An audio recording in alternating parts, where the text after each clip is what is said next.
माधव कुंज बिहारी जय राधा माधव कुंज बिहारी जय गोपी जन वल्लभा गिरिवरधारी जय गोपी जन वल्लभा गिरिवरधारी यशोदानंदन व्रजन रंजन यशोदानंदन व्रजन रंजन यशोदानंदन व्रजन रंजन यशोदानंदन व्रजन रंजन यमुना तीरावन चारी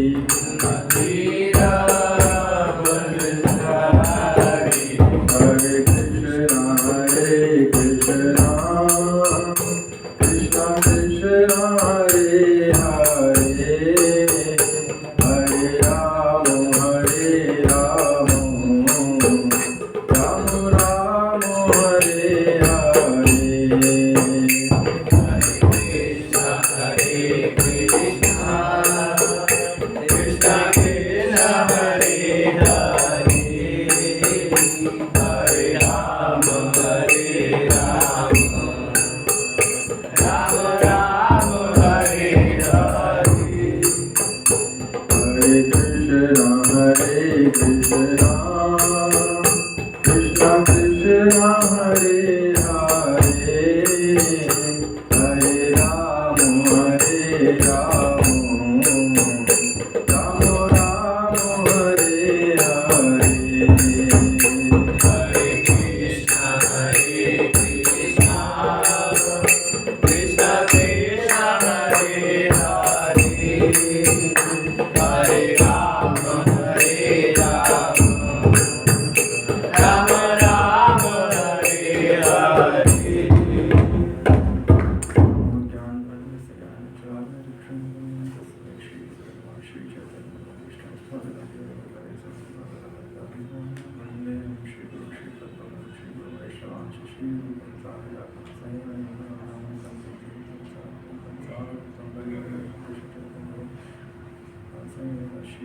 कृष्ण हरे हरे हरे राम राम राम हरे हरे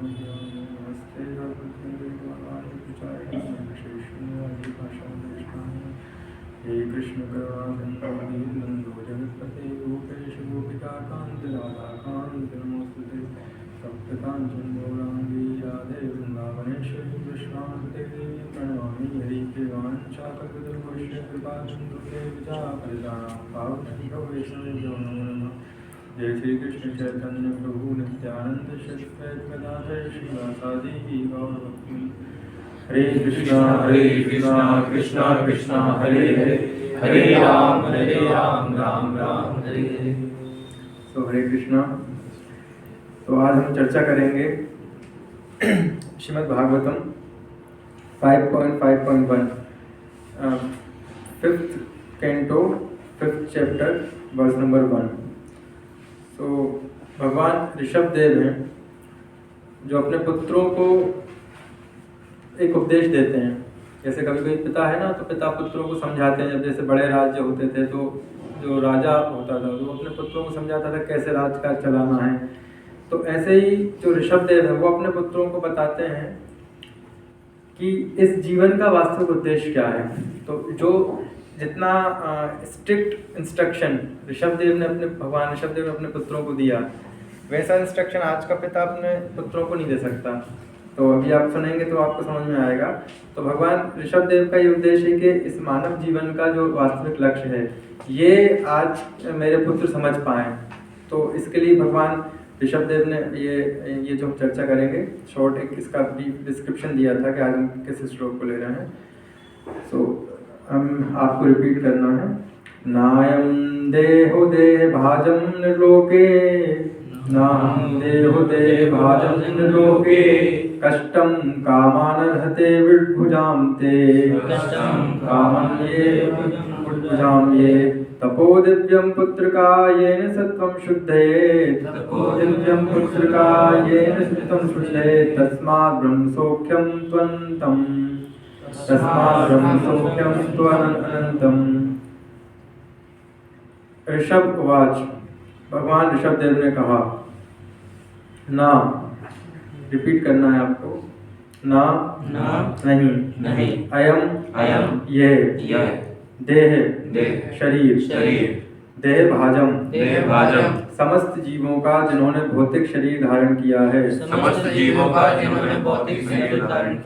नरलोके, इस संसार में, कष्टान, कष्टदायक, कामान, इंद्रिय तृप्ति, अर्हते, योग्य है, वीर भुजम, मल खाने वाला, ये जो तपा, तपस्या और प्रायश्चित, दिव्य,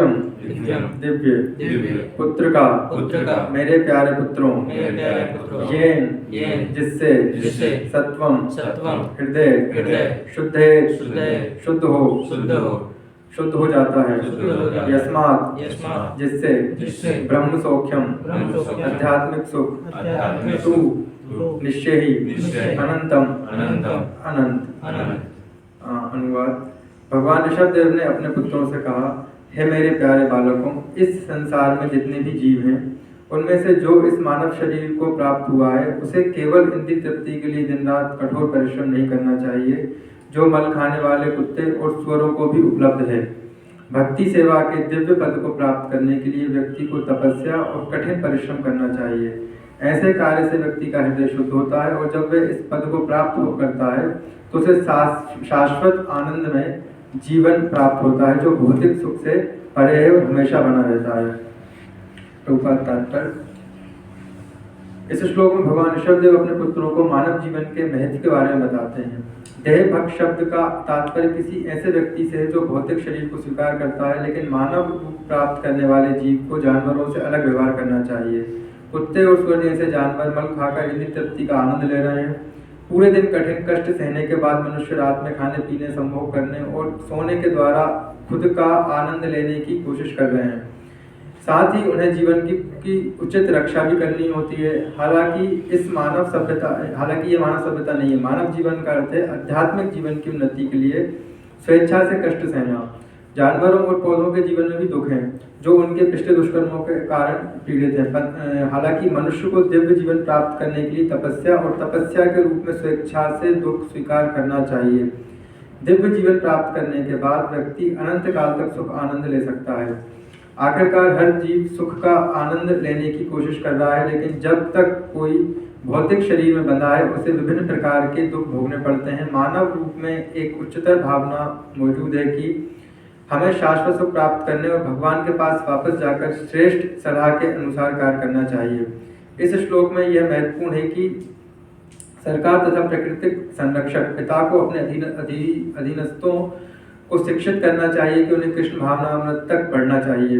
कृष्ण भावनामृत से प्रत्येक जीव जन्म मृत्यु के इस चक्र से निरंतर कष्ट भोगता है, कष्ट से मुक्ति पाता है। उन्हें इस बंधन से मुक्त करने तथा आनंदित और प्रसन्न बनाने के लिए भक्ति योग की शिक्षा दी जानी चाहिए। एक मूर्ख सभ्यता लोगों को भक्ति योग के स्तर तक पहुंचने की शिक्षा देने की उपेक्षा करती है।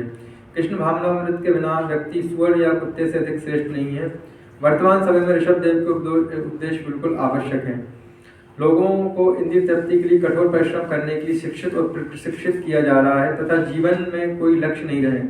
एक व्यक्ति अपनी आजीविका कमाने के लिए सुबह सुबह घर से निकलता है, लोकल ट्रेन पकड़ता है, डिब्बे में चला जाता है। उसे अपने व्यवसाय स्थल तक पहुंचने के लिए 1 या 2 घंटा खड़े रहना पड़ता है। फिर वे कार्य करके जाने के लिए बस लेता है। कार्यालय से वहाँ 9 से 5 तक कड़ी मेहनत करता है। फिर उसे घर लौटने में 2 या 3 घंटे लगते हैं। खाने के बाद वह संभोग करता है और सो जाता है। इन सभी कष्टों के बावजूद उसका एकमात्र सुख थोड़ा सा संभोगी है। यत् मैथुनान गृहे वेदम तुच्छम।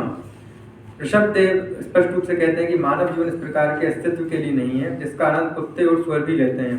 वास्तव में कुत्ते और सुअरों को संभोग के लिए इतनी मेहनत नहीं करनी पड़ती। मनुष्य को एक अलग तरीके से जीने का प्रयास करना चाहिए। कुत्ते और सुअरों की नकल करने की कोशिश नहीं करनी चाहिए। विकल्प का उल्लेख किया गया है कि मानव जीवन तपस्या और प्रायश्चित के लिए। तपस्या से व्यक्ति भौतिक चंगुल से मुक्त हो सकता है। जब कोई कृष्ण भावना अमृत भक्ति सेवा में स्थित होता है तो उसका सुख हमेशा के लिए सुनिश्चित हो जाता है। भक्ति योग भक्ति सेवा अपनाने से व्यक्ति का अस्तित्व शुद्ध हो जाता है। जीवात्मा जन्म जन्मांतर सुख की तलाश में रहता है, लेकिन वह केवल भक्ति योग का अभ्यास करके अपनी सभी समस्याओं का समाधान कर सकता है, फिर तुरंत घर भगवान के पास वापस जाने योग्य हो जाता है।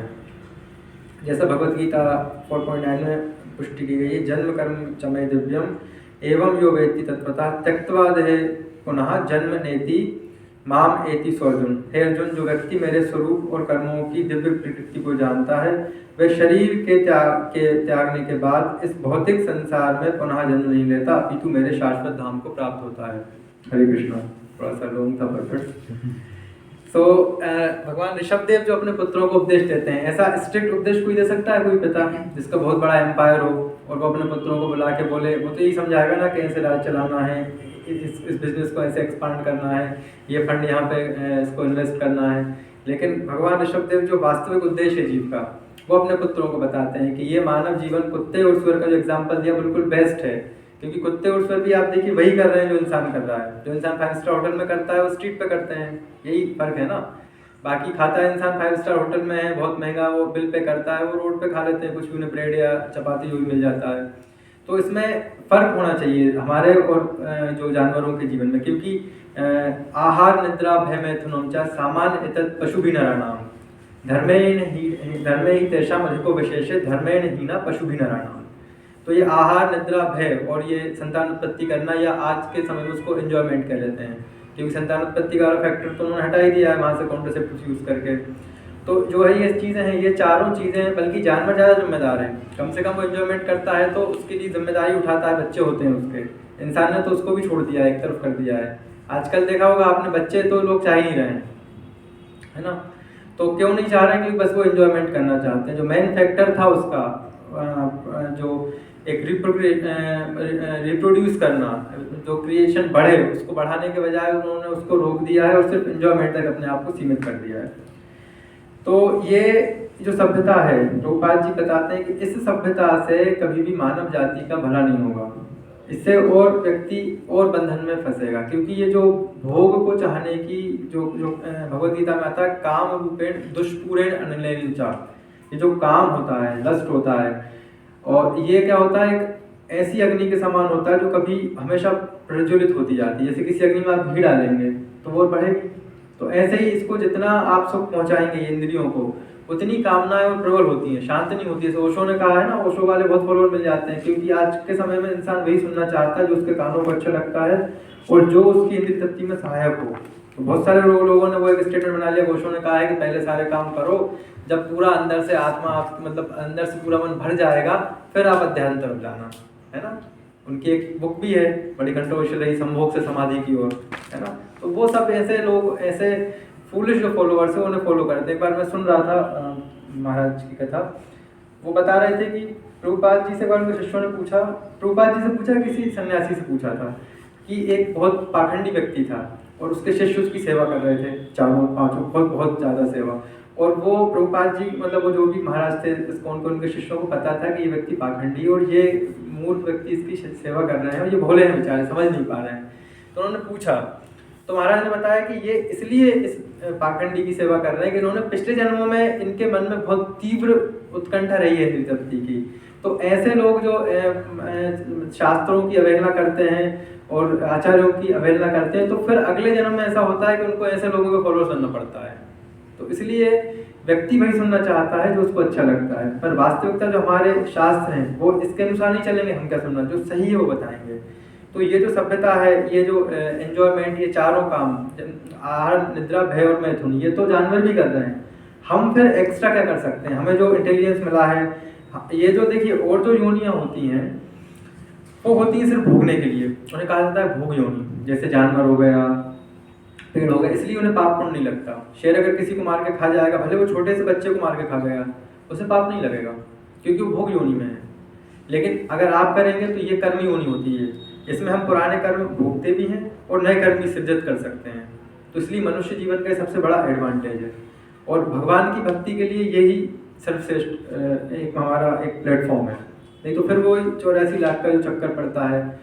तो ये सब समस्याएं जब होती हैं जीव को, तब भी जीव समझ नहीं पाता। तो ये होता है माया के प्रभाव से।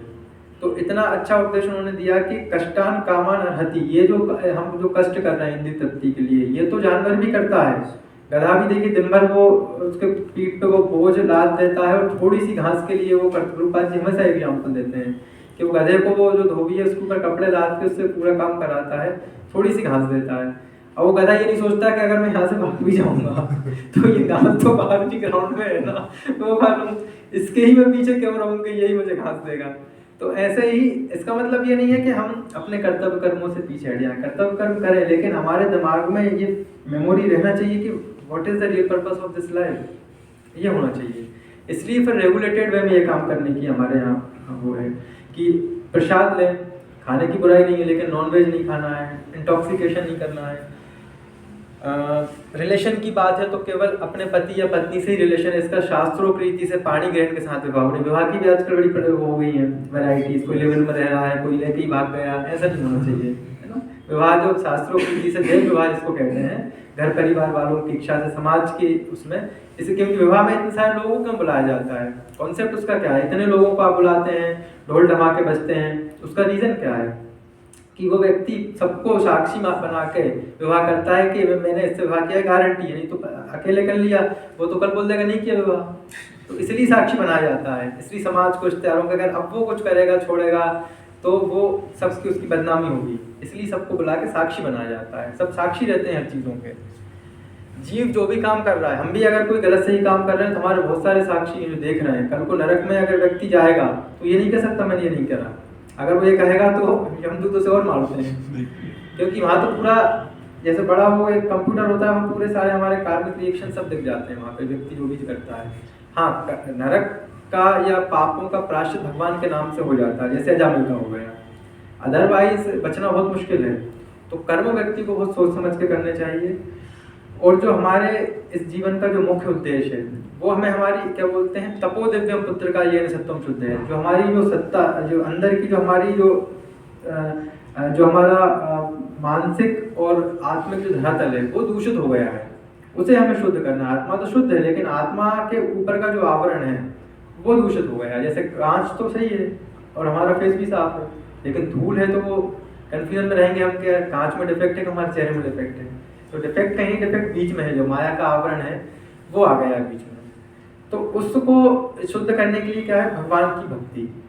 और ये बहुत छोटा सा मानव जीवन है, हमें ऐसा लगता है कि बहुत बड़ा जीवन, छोटा सा मानव जीवन है ये। जब हम तुलना करेंगे ब्रह्मा जी की आयु से तो बहुत इनसिग्निफिकेंट लगेगा। सोचिए हमारा कितना जीवन है, मैक्सिमम 100 साल, वो भी आजकल नहीं है, व्यक्ति का कम हो गया है, तब मैक्सिमम 100 साल मानते हैं। 4,32,000 वर्ष कलयुग की आयु है, इससे डबल है द्वापर की, 8 लाख कुछ, उससे डबल त्रेता और उससे डबल सतयुग, है ना। तो ऐसे करके ये 4 लाख, ये मान लो 8 12 और उसका 16, 12 और 16 28 और वो वाला 32, लगभग 50-60 लाख वर्ष की आयु की हो गई एक चतुर्युग की साइकिल। ऐसे करके 1000 चतुर्युग जब होते हैं तब ब्रह्मा जी का एक दिन होता है, और फिर 1000 चतुर्युग में रात्रि में उनकी रात्रि हो गई, है ना। तो ऐसे करके क्या होता है कि इतनी आयु ब्रह्मा जी की है और हम तो बहुत इनसिग्निफिकेंट हुए। ऐसे ही एक लोमश ऋषि हुए हैं, तब ये 1000 चतुर्युग की एक साइकिल, एक दिन हुआ ब्रह्मा जी का, ऐसे ही एक रात हुई। ऐसे करके ब्रह्मा जी 100 साल जीते हैं, तो उनका 100 साल बहुत लंबा है। और उनका जब 100 साल होता था तब वो जो ऋषि थे उनके एक, मतलब जैसे रोम रहते हैं ना हमारे, एक रोम उनका झड़ जाता था। ऐसे सोचिए कितने सारे रोम है शरीर में, तो इतनी उनकी आयु थी। और वो बैठ के तपस्या कर रहे थे, तो एक राजा पहुंचा उनके पास, उन्हें पता था कि इतनी लंबी आयु। अब तो समझ रहे हैं ना आप, इमेजिन कर पा रहे हैं कितना लंबा हो गया। ब्रह्मा जी का 100 वर्ष, और उनका जब ब्रह्मा जी का 100 वर्ष होता तब उनका एक रोम गिरता था शरीर से, तो जितने रोम उतनी आयु, तो कितनी ज़्यादा आयु उनकी। तो ऐसी कंडीशन में भी वो बोलते थे कि भगवान का भजन ही करना चाहिए, मैं मकान वगैरह घर परिवार के चक्कर में नहीं पड़े, वो भजन करते थे। तो जो समझते हैं वो उसका यूज़ करते हैं। हमारा तो देखिए कितना शॉर्ट स्पेन है लाइफ का। तो कर्तव्य कर्म हमारे करने के लिए ना हमारे शास्त्रों ने मना किया, ना हमारे आचार्यों ने किया, लेकिन हम उन्हें रेगुलेटेड वे में करें। और जीवन का जो परम लक्ष्य है भगवत प्राप्ति, उसको लेकर हम सीरियस रहें। ये ऐसा उपदेश आखिरी में परपट में आता है कि ऐसा उपदेश हमें हमारे सगे संबंधी को भी देना चाहिए। भागवतम में आता है कि आप पुत्र बनने लायक नहीं हैं, आप पिता, पति, मित्र, सगे संबंधी, आप कुछ बनने लायक नहीं है अगर आप अपने डिपेंडेंट्स को भगवत प्राप्ति कराने में सहायक नहीं होते हैं। मतलब आप कोई रिलेशन आप ठीक से निभाने के योग्य नहीं है। तो जितने भी हमारे रिलेटिव्स हैं, हमारे जो हमसे डिपेंडेंट हैं, कल को जैसे आप विवाह करेंगे तो पत्नी होगी, बच्चे होंगे, आपके माता पिता हैं, सगे संबंधी हैं, उनको सबको हमें भगवान के तरफ मोड़ना चाहिए। ये किसी भी जीव की सबसे बड़ी सहायता होती है। एक तो होती है कि भौतिक स्तर पर सहायता, आपने कपड़े दे दिए, उसको खाना प्रोवाइड करा दिया। एक होती है मानसिक सहायता कि उसका कोई, उसको मेंटल कोई डिसऑर्डर है, कोई परेशानी है, आपको बहुत दूर कर दी। और सबसे बड़ी सहायता होती है आध्यात्मिक सहायता, क्योंकि ये जीव की वास्तविक जो जन्म मरण का चक्कर है, ये उससे उसको मुक्त करता है। क्योंकि पुनरपि जननी पुनरपि मरणम पुनरपि जन्म पुनरपि जननी जठरे शयनम, तो बार बार हम माँ के गर्भ में आते हैं, बार बार हमारा जन्म मरण होता है, ये हमारी वास्तविक समस्या है। लेकिन क्योंकि हम माया बद्ध हैं, इसलिए हम ये समझ नहीं पाते, तो फिर हमें वही करना है, फिर वही करना है। तो इसलिए हमें इसको बहुत सीरियस लेना चाहिए। और ये हमारे शास्त्र इसलिए आते हैं कि इसका हमें उनको पढ़ें और पढ़ के उन पर हम चलें। तो ऐसा उपदेश बड़ा स्ट्रिक्ट उपदेश है, लेकिन हर पिता को अपने पुत्र को देना चाहिए, और हर हमारे सगे संबंधी जिसको हम दे सकें। जैसे माता पिता भी भक्त हों, ये हमारा हमें इसको भी अपनी जिम्मेदारी है। जैसे हम उनकी सेवा करते हैं ना, कि उन्हें उनका ट्रीटमेंट कराते हैं, सारा उनका ख्याल रखते हैं, ये भी एक बहुत बड़ा ख्याल रखना है कि भगवान को से किसी का कांटेक्ट करा देना। तो हम उतने योग्य नहीं हैं, वो तो प्रभुपाद जी हमारे आचार्य हैं, लेकिन हम कोशिश करें कि कोई जुड़ पाए। थोड़ा सा जोड़ दें, बाकी ज़्यादा हमें नहीं करना है, ज़्यादा हम नहीं कर भी पाए, हम तो बस लाके खड़ा कर दें भगवान के यहाँ, फिर भगवान संभाल लेते हैं। इससे ज़्यादा हम कुछ कर भी नहीं सकते। ठीक है, हरे कृष्णा। किसी को कोई प्रश्न है तो ले सकते हैं। तो जैसा